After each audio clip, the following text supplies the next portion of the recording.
O ate, para saan yung mga handang yan? Aalis ka? Magluluto ako para kay tatay. Anibersaryo kasi ng kamatayan niya ngayon. Ate naman, ang tagal nang wala ni tatay. Uso pa ba yan?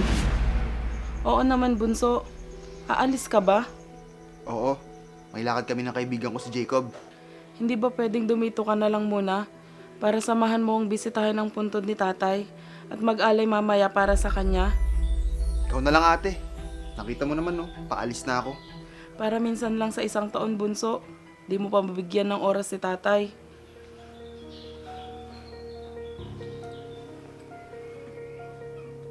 Naku ate, hinihintay na daw ako nila Jacob. Pero Renz, Sige ate, ikaw nang bahala dyan ha.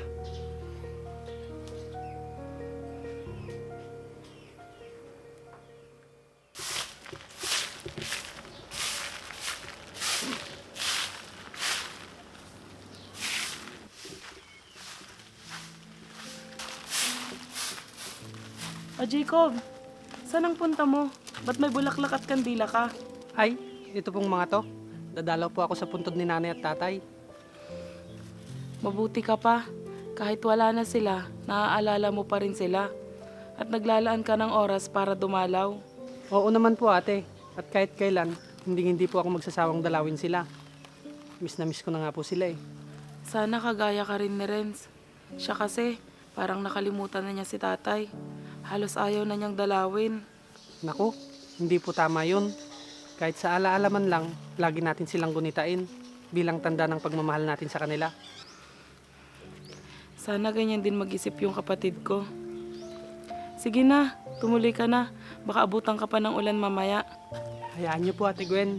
Pagsasabihan ko po si Renz pag nagkasama po kami. Salamat, Jacob. Sige po ate, mauna na po ako. Sige, mag-ingat ka.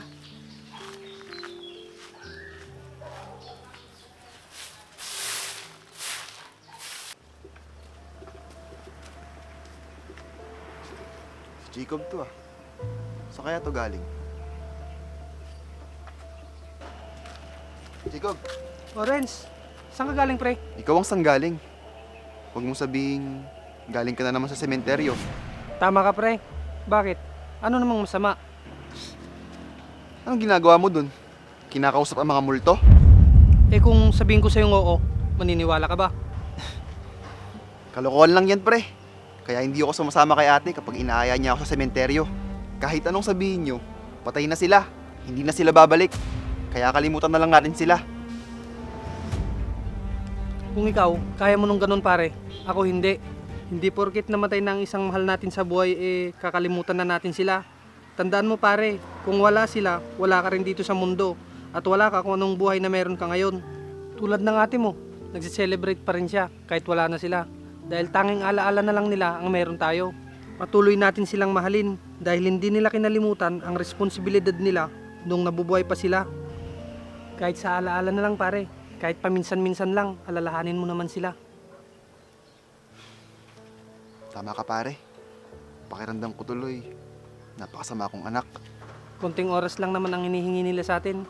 Kahit minsan lang sa isang linggo, madalaw natin sila. Masaya na sila doon. Tama ka pare.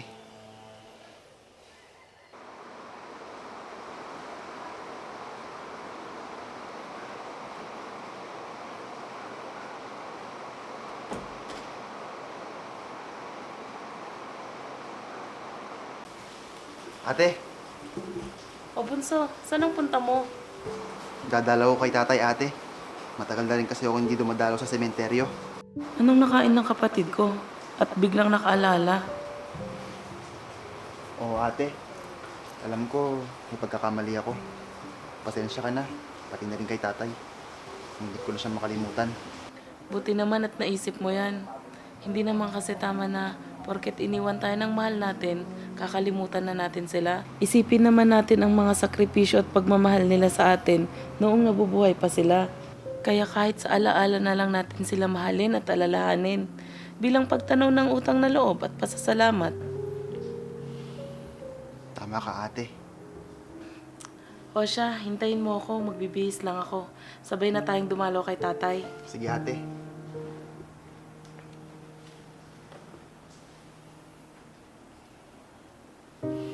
Patawad po, tay.